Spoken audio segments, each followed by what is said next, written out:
Hello guys, ಎಲ್ಲರೂ ಹೇಗಿದ್ದೀರಾ? ನಾನು ನಿಮ್ಮ ಸನನ್ ಫಿಲಂ ರೂಟ್ಸ್ ಚಾನೆಲ್ಗೆ ಸ್ವಾಗತ ಸುಸ್ವಾಗತ. ಇವತ್ತು ನಾವು ಯಾವುದೇ ಕಮರ್ಷಿಯಲ್ ಸಿನಿಮಾದ ಬಗ್ಗೆ ಅಲ್ಲ, ಬದಲಾಗಿ ನಮ್ಮದೇ ರಾಜ್ಯದ ಒಂದು ಅದ್ಭುತ ಡಾಕ್ಯುಮೆಂಟರಿ ಅಘಿನಾಶಿನಿ ಬಗ್ಗೆ ಮಾತಾಡೋಣ. ಇದು ನಮ್ಮ ಕರ್ನಾಟಕದ ಉತ್ತರ ಕನ್ನಡ ಜಿಲ್ಲೆಯ ಒಂದು ಸುಂದರ ನದಿಯ ಕತೆ. ಇದು ಕೇವಲ ಒಂದು ವಿಡಿಯೋ ಅಲ್ಲ, ಇದು ನಮ್ಮ ಪ್ರಕೃತಿಯ ಒಂದು ಮಹಾಕಾವ್ಯ. ಯಾಕೆ ಇದು ತುಂಬಾ ಸ್ಪೆಷಲ್? ಯಾಕೆ ಅಂದರೆ ಅಘಿನಾಶಿನಿ ರಿವರ್ ಒಂದು ಫ್ರೀ ಫ್ಲೋಯಿಂಗ್ ರಿವರ್ ಆಗಿದೆ. ಯಾವುದೇ ಅಣೆಕಟ್ಟುಗಳಿಲ್ಲ, ಯಾವುದೇ ಫ್ಯಾಕ್ಟರಿಗಳ ವೇಸ್ಟ್ ಇಲ್ಲ. ಇದು ಸಿರಿಸಿಯಿಂದ ಹುಟ್ಟಿ ಅರಬ್ಬಿ ಸಮುದ್ರ ಸೇರೋವರೆಗೂ ಶುದ್ಧವಾಗಿ ಹರಿಯುತ್ತದೆ. ಈ ಡಾಕ್ಯುಮೆಂಟರಿಯಲ್ಲಿ ಈ ನದಿಯ ಸೌಂದರ್ಯ ಮತ್ತು ಅದು ಕೋಟಿ ಕೋಟಿ ಜೀವರಾಶಿಗಳಿಗೆ ಹೇಗೆ ಆಶ್ರಯ ಕೊಟ್ಟಿದೆ ಅಂತ ತೋರಿಸಿದ್ದಾರೆ ಡೈರೆಕ್ಟರ್ ಅಶ್ವಿನಿ ಕುಮಾರ್ ಭಟ್. ವಿಜುವಲ್ ಮತ್ತು ಸಿನಿಮಾಟೋಗ್ರಫಿಗೆ ಬಂದರೆ ಉಂಚಲಿ ಫಾಲ್ಸ್ ನ ಮೂನ್ ಬೋ ಅಂತೂ ಇದು ಚಂದ್ರನ ಬೆಳಕಿನಲ್ಲಿ ಕಾಣುವ ಮಳೆಬಿಲ್ಲು ಸೀನ್ ನಿಜಕ್ಕೂ ಅದ್ಭುತ.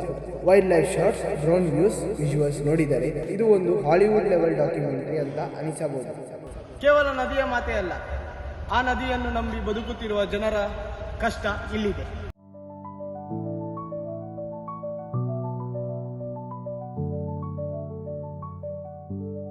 ಸುಗ್ಗಿ ಕುಣಿತ ಮತ್ತು ಯಕ್ಷಗಾನವನ್ನು ಯಾವ ರೀತಿ ತೋರಿಸಿದ್ದಾರೆ ಎಂದರೆ ಮೈ ರೋಮಾಂಚನಗೊಳ್ಳುವಂತೆ ತೋರಿಸಿದ್ದಾರೆ. ಡೆವಲಪ್ಮೆಂಟ್ ಹೆಸರಿನಲ್ಲಿ ನಾವು ಈ ನದಿಯ ಸ್ವಚ್ಛತೆಯನ್ನು ಕೆಡಿಸಬಾರದು ಅನ್ನುವ ಒಂದು ದೊಡ್ಡ ಸೂಚನೆಯನ್ನು ಈ ಡಾಕ್ಯುಮೆಂಟರಿಯಲ್ಲಿ ನೀಡಲಾಗಿದೆ. ಕೊನೆಯದಾಗಿ ಹೇಳ್ಬೇಕಂದ್ರೆ ಇದೊಂದು ಮಸ್ಟ್ ವಾಚ್ ಡಾಕ್ಯುಮೆಂಟರಿ. ಕಂಟೆಂಟ್ ಇಷ್ಟ ಆದರೆ ಲೈಕ್ ಮಾಡಿ, ಶೇರ್ ಮಾಡಿ, ಕಮೆಂಟ್ ಮಾಡಿ, ಸಬ್ಸ್ಕ್ರೈಬ್ ಮಾಡಿ.